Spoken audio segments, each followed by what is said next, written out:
I'm joined by Francesco Majno, co-founder and CMO of Crické Food. Thank you so much for joining me, Francesco. Hi Daniel, good morning. I'm very happy to be here with you and to have a little discussion together today. Yeah, I'm really looking forward to it. It's going to be very interesting and a lot of fun. So can you please briefly describe what Crické Food is and what you do? Yeah, so what we do exactly is just we are making some insect-based savory snacks, and they are a different and a new type of healthy snacks. So our idea is to do some healthy snacks. What we do is we transform basically some traditional snacks like crackers into, let's say, superpower snacks in which you get a lot of protein, vitamins, and minerals. So we use the cricket powder. This is what we do briefly. Yes, and this is why I'm so interested in learning more about what you do, because like you said, it's insect-based, savory snacks, and you use cricket powder. I imagine most of the time when you tell people what Crické Food is and what you do, you get very interesting looks. Yeah, it's exactly like that. I have to say, actually, it has been changing quite a lot in the last years.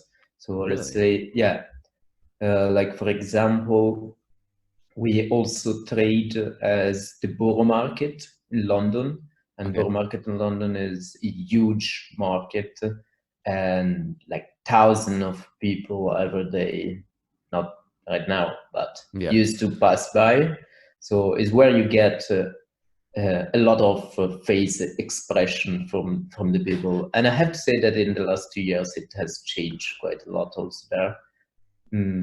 Maybe just not because of us, of course. It's not because they are passing by and saying, oh, that's Cricket, I know them, but just edible insects is something is getting a little bit more popular. So I guess people now have a different understanding. Yeah, well, that's interesting. I mean, I live in London, and I've been to Borough Market many times. I don't think I've seen you there before. I'll have to I'll keep an eye out next time. Yeah, no, I mean, we are not. We are just there for some weeks, so it's never more than 1 week in a row. So we are not the permanent one. So the permanent is they are just there all the years long. We are there just a few weeks in a year. Got it. Okay, so also because it's tough life to be there. Last time I was there was in February. Oh, that man. is cold. Yeah, I mean, windy, yeah. No, but it's beautiful because you get in contact with really hundreds to thousands of people. But still, I mean, you have to wake up very early to stay there, standing up all the day long. It's not an easy job. No, it's exhausting. When you come home, your back hurts, your legs hurt. Yeah.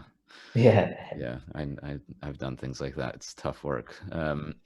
So as far as insect-based, why insects? Why crickets? What's the thought behind this? It's a bit unique, I would say, as far as savory snacks go.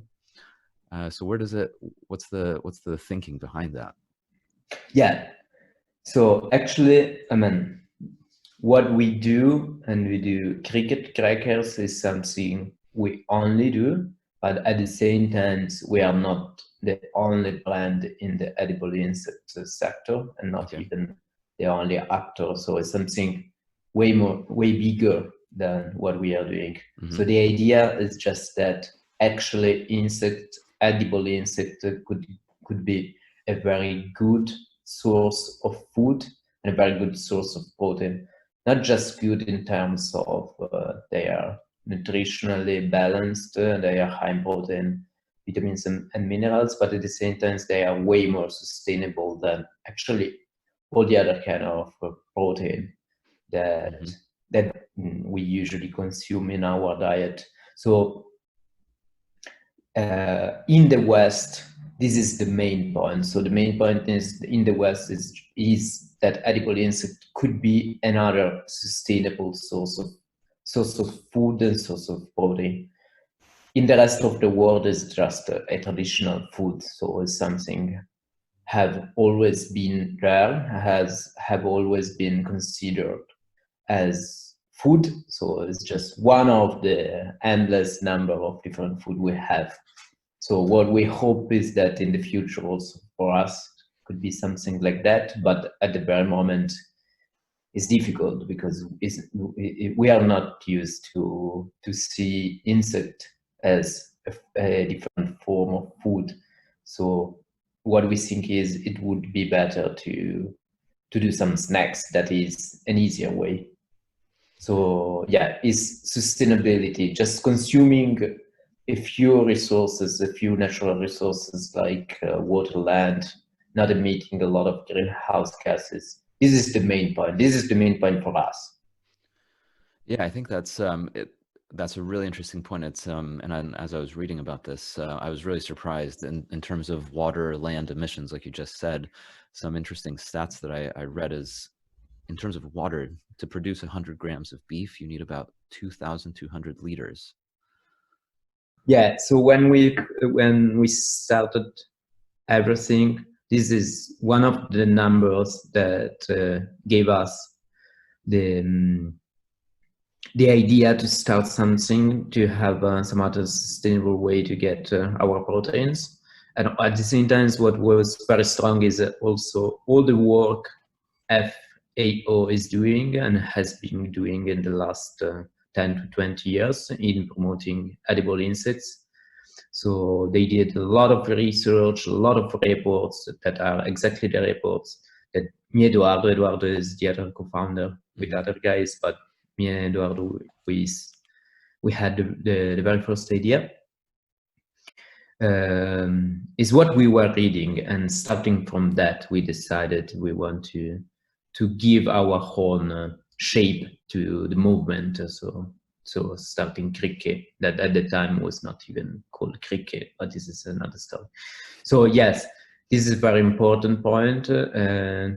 It's very important because usually we are not aware of that. So we are not aware of the amount of natural resources, and in these cases of water. So we are, as you said, we are talking about 20,000 liters of water to do 1 kilo of beef, or 2,000 for do 100 grams. That is a lot. It's like having a shower for 2 days. Wow. Something like that. And 100 grams of beef is not very much. Yeah, it's not very much. So what is very important of insects is also this, that you just need a few resources to have a complete protein, because actually, like crickets, they do have a complete protein. So some kind of vegetal protein are not complete, but animal protein are complete. Right. This is another point that is very important. And on land as well, as you can imagine, big mammals as cows, they need a huge amount of land to be raised. But the point is also that the point for me and for Eduardo and for Crické is also that at this moment, we are consuming too much of these unsustainable protein. So I think also this is another point. So let's think about a world where we're not consuming that much of meat. It would be more sustainable, or having other kind of choices and other kind of alternatives could just better our diet and our footprint as well. Yeah, I think that's a really good point. And so the way you're doing it is, as you said at the beginning, these are savory snacks, insect-based. Yeah. And so what exactly is cricket powder? Yeah. So a cricket powder actually is just a powder or a flour. And what you do is that you milled the crickets into a powder. So actually there are different process that you are doing, because you have to keep in mind that crickets are not collected from the wild, but of course they are farmed, and also they are farmed specifically for human consumption. Okay. And actually there is a lot of regulation on that. And like the powder or the flour that we are buying, the producer, they have even a BRC certification, that is the high standard of certification in food production. So it's something, it's very controlled. So what you do usually, but it really depends. No, it's not like it really depends, but it could also depend on the cricket farmer and the processing they are doing with the crickets. But usually what you do is you kill them, just lowering the temperature of where they are living, because crickets, being cold-blooded animal, they need hot temperature to live ideally and to live at their best. So lowering the temperature is the way you kill them. So let's say, I know it could sound ridiculous, but at the same time it's like that. It's kind of a soft killings. And after that, usually you boil them, and you could like microwave them. That is just, you dry them. I mean, you can do different way, but you dry them, and after that once they are dry, you mill them into powder. And the powder you can think about a whole grain powder. So the color is light brown, and you can use that as another type of flour or powder, so mixing it with other ingredients. Just the point is that it's extremely high in complete protein, so it could have up to 76% of protein, and also is high in vitamin B12, and it's also high in several minerals. So basically it's like protein and some good fats without carbohydrates. Yeah. So, I mean, can you use it? Can you use that powder as like a protein powder in a smoothie? Yeah, you can also do that. Huh. You can also just adding to a shake, to a smoothie. Huh. That's amazing. Yeah, So, this is another way. so you get this. So you get the powder. Where are these farmers?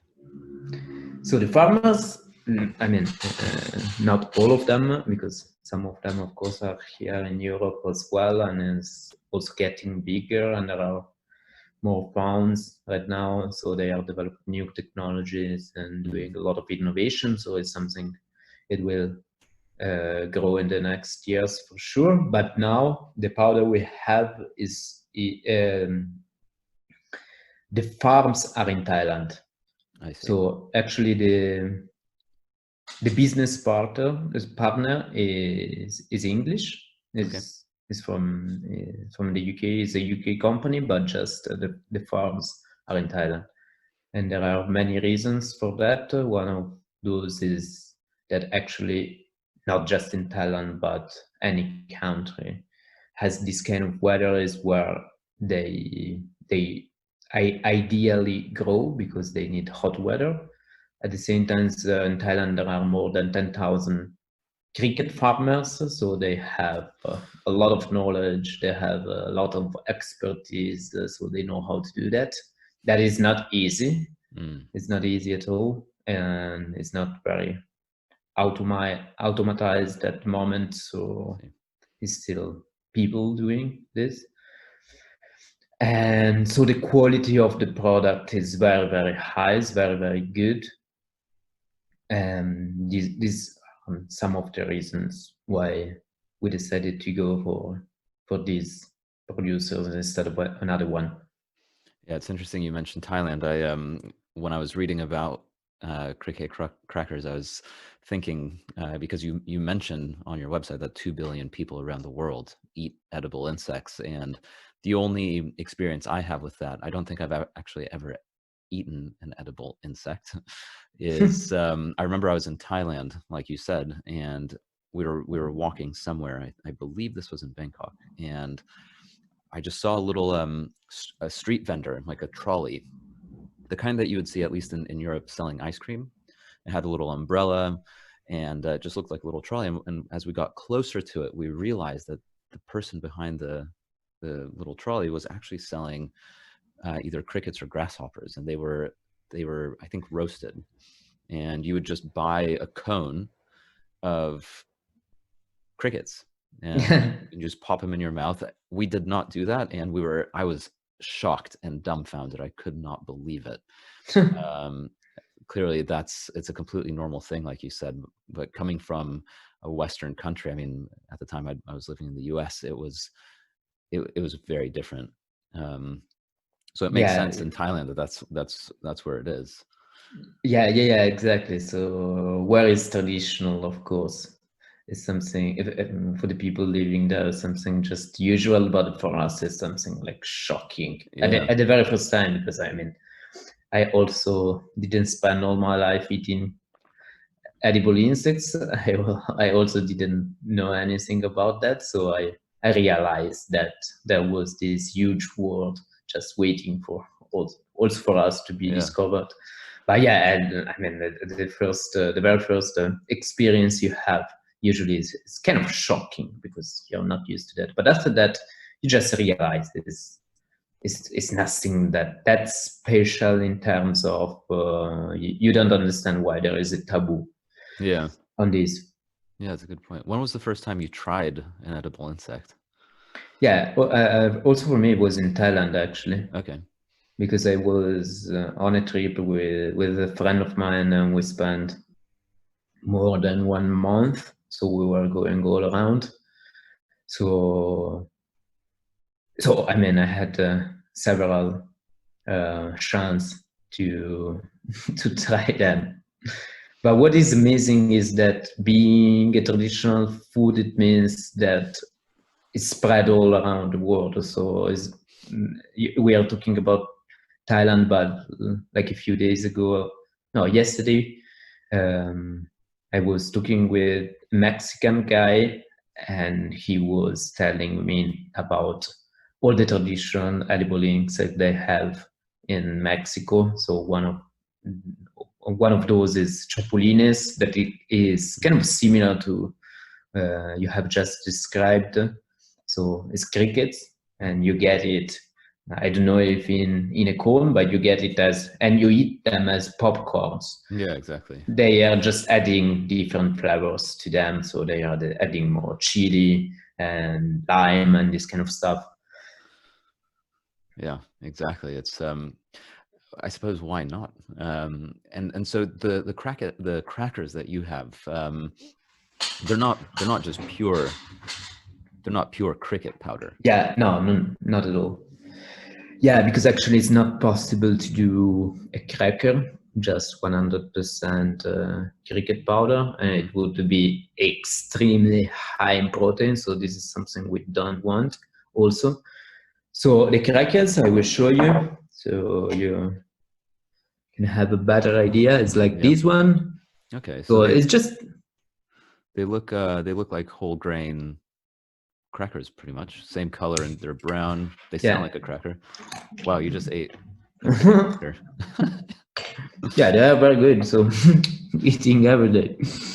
And what flavor is that one that you have?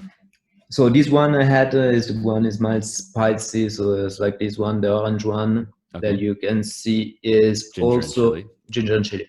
So as I was saying, we use it, between 15 and 17% of cricket powder. Okay. So the main ingredient is still wheat flour. So we have wheat flour, cricket powder, and then we use extra virgin olive oil and salt. This is the base, and linseeds. And then we do different flavors. So we go from the mild spicy one I'm having right now, so also with ginger and chili, to an extra crunchy one that is with 3 different seeds. Okay.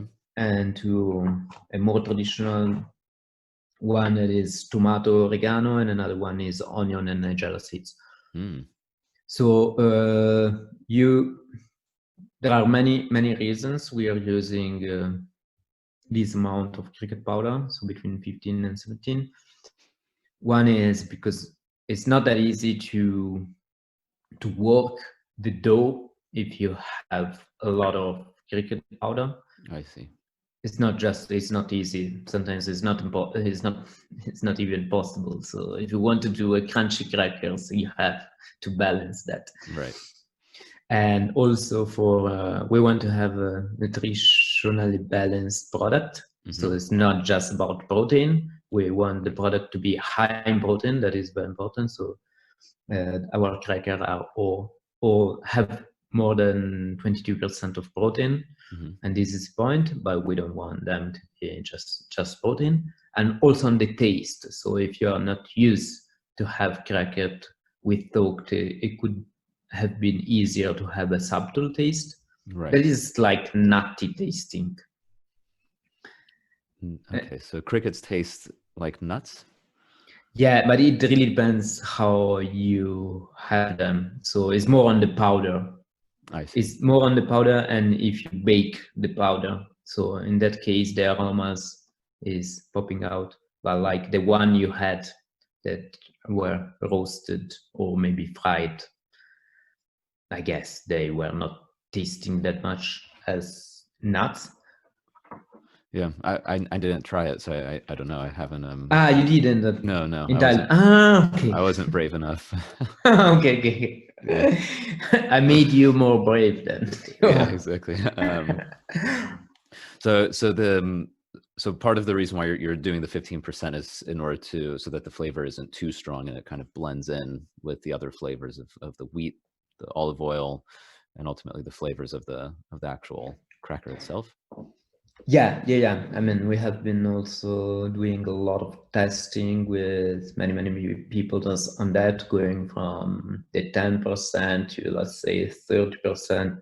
So it's a balance. You always have to do to understand what you want to achieve. But like for us, is about the nutrients, about the taste, and about the crunchiness as well. We want something is very tasty. So when you first have, you say you can only say is very good cracker, and this is a very important point because in that way people eating edible insect maybe for the first time and being not sure they want to have it more in their life, they say, wow, it's not bad, or actually it's very good.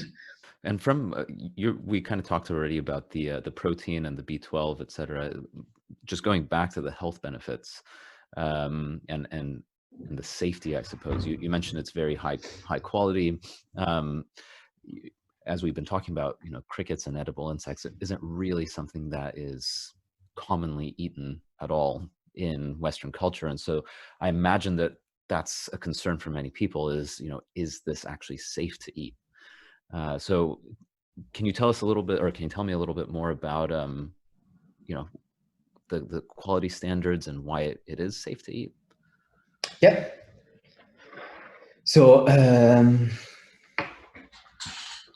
the main point is that you have to consider them as food, and as any kind of food, you have a specific regulation on that, and you have to keep everything just safe for the people. Yeah. So it's not like you are doing your own way. No, there are specific procedures that you have to follow strictly, and you can only do that way. So this is just another type of farming animals. So it's exactly like farming. It's not exactly like, but it's similar to farming cows, farming any kind of other animals.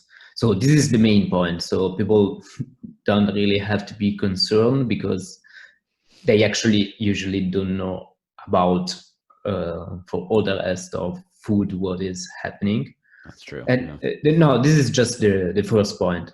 And after that, Also on this, it really depends on the high quality certification that you would like to reach.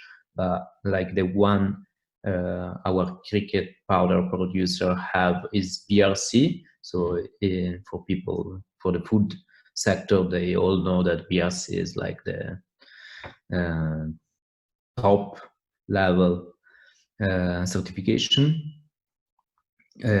And the point is just that it's for human consumption. So everything is done keeping in mind that is for human consumption. So how you farm the cricket, and the crickets are farmed, so they are completely controlled.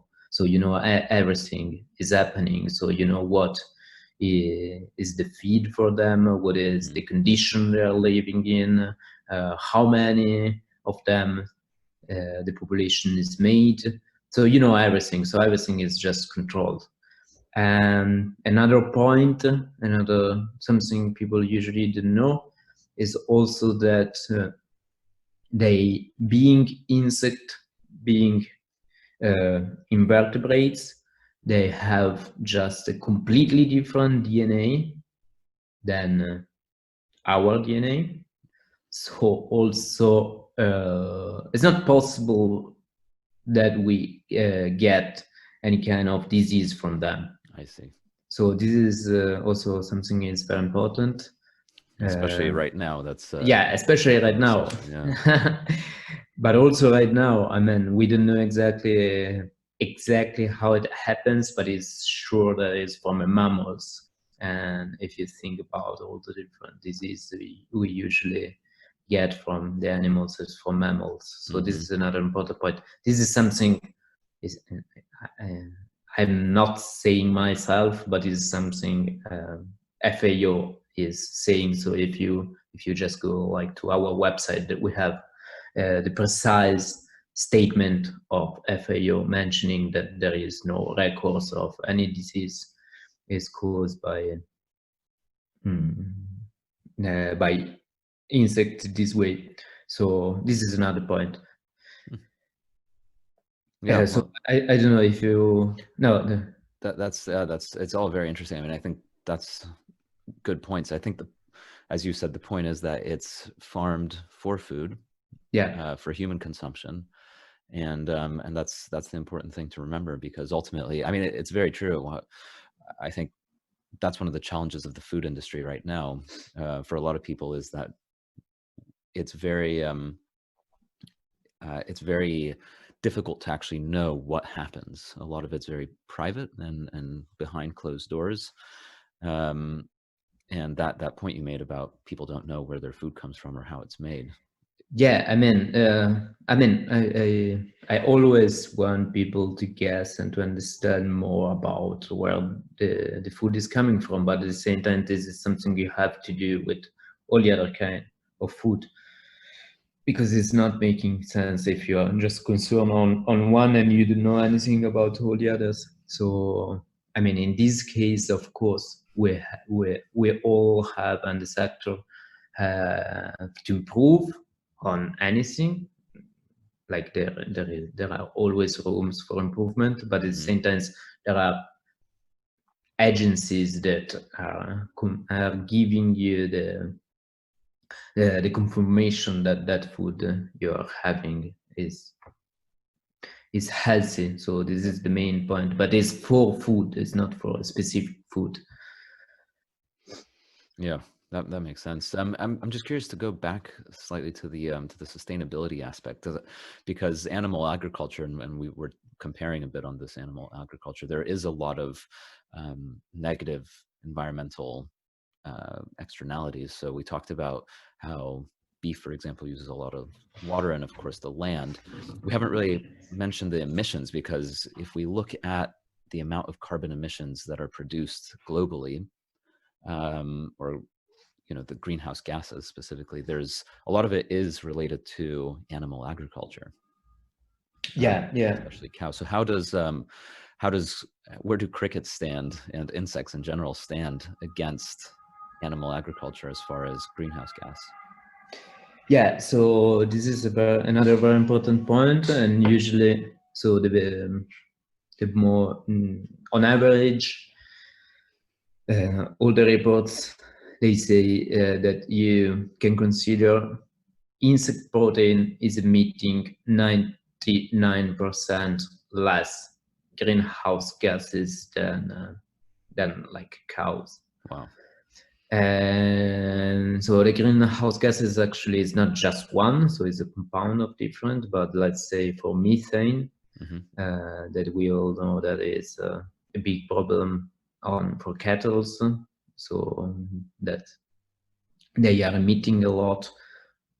You can imagine at the same time that cricket are not emitting as much as cattle are doing, just because they are completely different animals. They are not barping there. And they're so methane tiny. yeah. So this is the main point, that is just they are 99% less. They have just a very lower footprints in terms of greenhouse gas emissions. I was reading about a new study that they are trying to understand how to stop cows from emitting all this methane. And the study was about garlic, so to give them a lot of garlic that it actually is getting their digestion doing better. So this is a way. There is a new study, but I have to say that I don't know. The main point it would be just to reduce the consumption we have. And to reducing it, you also need some alternatives, and of course it could be on some vegetables. That is something we are always pricing, so to have more vegetables in our diet, that is very important.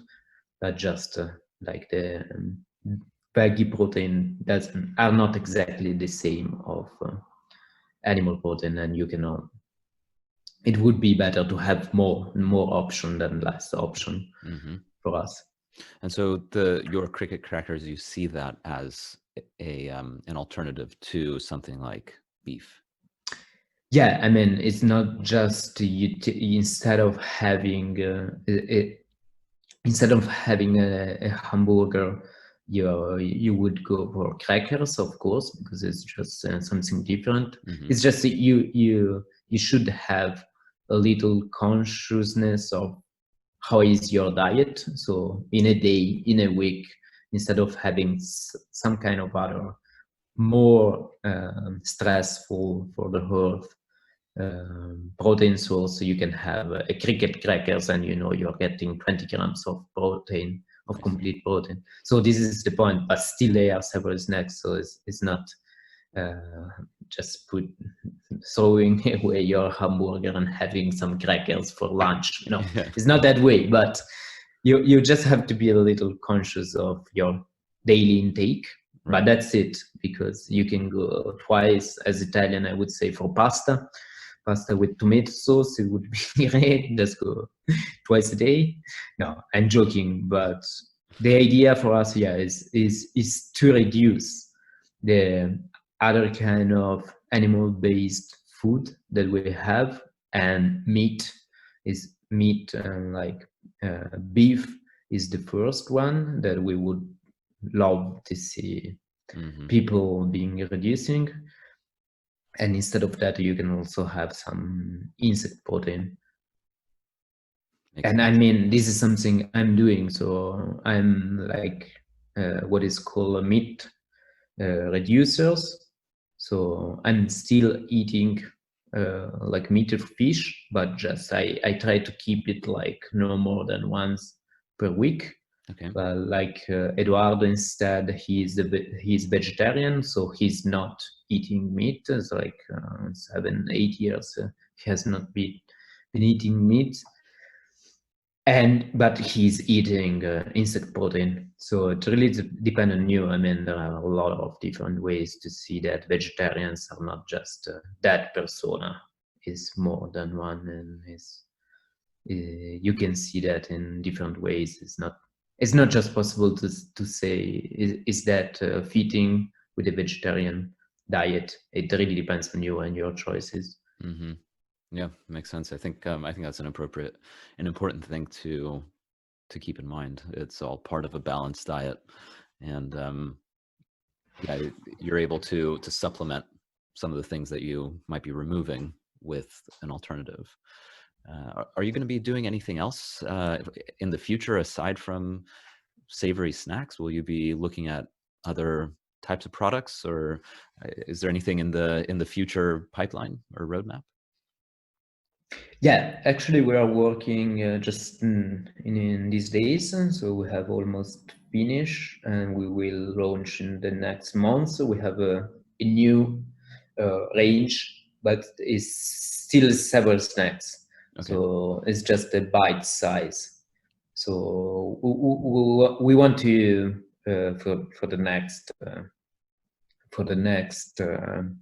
at least 1 year, we want just to keep focus on several snacks. And so right now we have the cricket crackers. We will have this next one in the next month, but this is our main point. So we see this as the gateway for people to start considering insect as food.